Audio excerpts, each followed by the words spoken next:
छठ पूजा उत्तर भारत, विशेषकर बिहार, झारखंड, पूर्वी उत्तर प्रदेश और नेपाल के तराई क्षेत्रों में बड़े उत्साह और आस्था के साथ मनाई जाने वाली एक महत्वपूर्ण हिंदू पर्व है।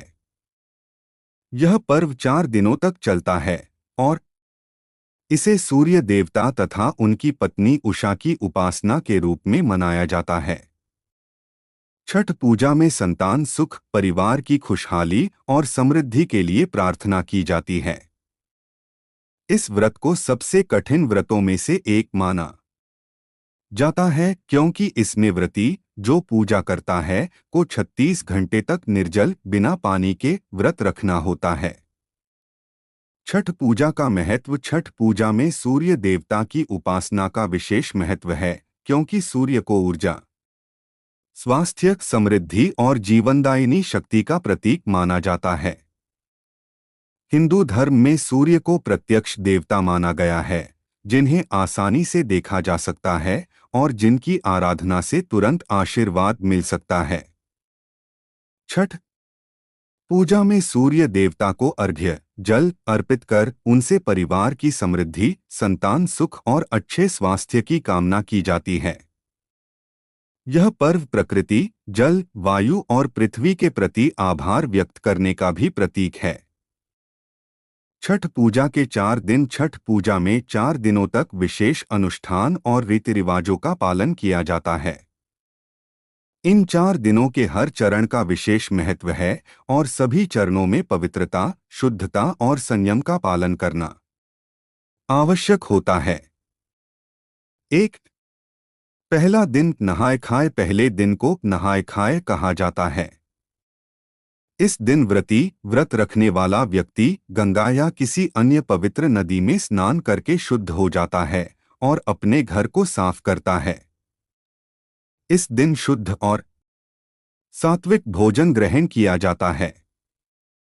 व्रती भोजन में कद्दू की सब्जी, चना दाल और चावल खाते हैं।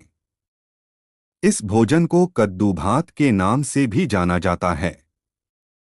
नहाय खाए का भोजन व्रती के लिए संकल्प का प्रतीक होता है और इसी दिन से पूजा का आरंभ होता है।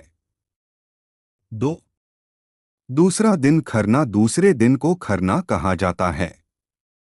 इस दिन व्रती दिन भर उपवास रखते हैं और शाम को सूर्यास्त के बाद भोजन करते हैं। खरना के समय प्रसाद के रूप में गन्ने के रस या गुड़ से बनी खीर और चावल की रोटी तैयार की जाती है। इसे बहुत ही पवित्रता के साथ बनाया जाता है। व्रती इसी प्रसाद को ग्रहण करते हैं और फिर पूरे रात से अगले दिन तक निर्जल उपवास करते हैं। 3 तीसरा दिन संध्या अर्घ्य। तीसरे दिन को संध्या अर्घ्य कहते हैं। इस दिन व्रती सूर्यास्त के समय नदी, तालाब या किसी पवित्र जल स्रोत के किनारे इकट्ठा होकर डूबते सूर्य को अर्घ्य अर्पित करते हैं। व्रती के साथ परिवारजन और अन्य श्रद्धालु भी इस अर्घ्य में भाग लेते हैं। इस अवसर पर बांस की टोकरी में ठेकुआ, मौसमी फल, गन्ना, नारियल और दीपक रखे जाते हैं। सूर्यास्त के समय सूर्य देवता को अर्घ्य देने से सुख, समृद्धि, स्वास्थ्य और परिवार की खुशहाली की प्रार्थना की जाती है। इस दिन घाटों पर दीप जलाकर सूर्य भगवान की पूजा की जाती है। 4 चौथा दिन उषा अर्घ्य। चौथे दिन को उषा अर्घ्य कहा जाता है। इस दिन व्रती सुबह जल्दी उठकर नदी या तालाब पर जाते हैं और उगते सूर्य को अर्घ्य अर्पित करते हैं। यह अर्घ्य पूजा का सबसे महत्वपूर्ण चरण माना जाता है। व्रती के साथ उनके परिवारजन और समाज के अन्य लोग भी इस पूजा में सम्मिलित होते हैं। उगते सूर्य को अर्घ्य देने के बाद व्रती अपना निर्जल व्रत समाप्त करते हैं। इसके बाद वे प्रसाद का वितरण करते हैं और सबके साथ इसे साझा करते हैं। छठ पूजा में विशेष प्रकार के प्रसाद बनाए जाते हैं। इनमें ठेकुआ, खीर, चावल के लड्डू, गन्ना, केला, नारियल, मौसमी फल और अन्य वस्त्र पूजन सामग्री शामिल होते हैं। प्रसाद को बहुत ही पवित्रता के साथ बनाया जाता है, जिसमें शुद्धता का विशेष ध्यान रखा जाता है। प्रसाद बनाने के लिए घर की सफाई और शुद्धता सुनिश्चित की जाती है, क्योंकि इसे पवित्र प्रसाद माना जाता है और देवता को अर्पित किया जाता है।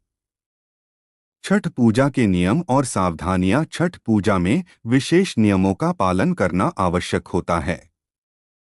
यह पूजा बहुत ही पवित्र मानी जाती है और व्रती को बहुत ध्यान रखना होता है। पूजा के दौरान व्रती को सात्विक और शुद्ध आहार लेना चाहिए और मानसिक रूप से शुद्ध रहना चाहिए। व्रत के समय व्रती को संयमित रहना चाहिए और क्रोध या किसी भी प्रकार की नकारात्मकता से बचना चाहिए।